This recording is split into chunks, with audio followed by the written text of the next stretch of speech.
اس کے علاوہ آٹوفیجی، جو کہ میں نے تقریباً ہر ویڈیو میں ڈسکس کیا ہے، روزہ رکھنے سے 12-13 گھنٹے بعد آٹوفیجی کا عمل شروع ہو جاتا ہے۔ آٹوفیجی کی وجہ سے آپ کی باڈی میں جو ٹاکسنز ہیں، جو غیر ضروری اجزاء ہیں، جو آپ کو نقصان پہنچا سکتے ہیں، جو کینسر بن سکتے ہیں، جو آپ کی صحت کو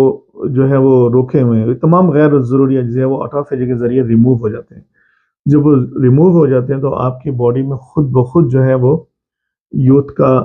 پروسیس شروع ہو جاتا ہے۔ ان شارٹ اگر میں یہ کہوں کہ جس کو کہتے ہیں وہ کہ آپ کے پاس اگر کوئی ایسی پل ہے جو آپ کو دیر تک جوان رکھ سکتی ہے یا صحت مند رکھ سکتی ہے اور کوالٹی آف لائف بڑھا سکتی ہے،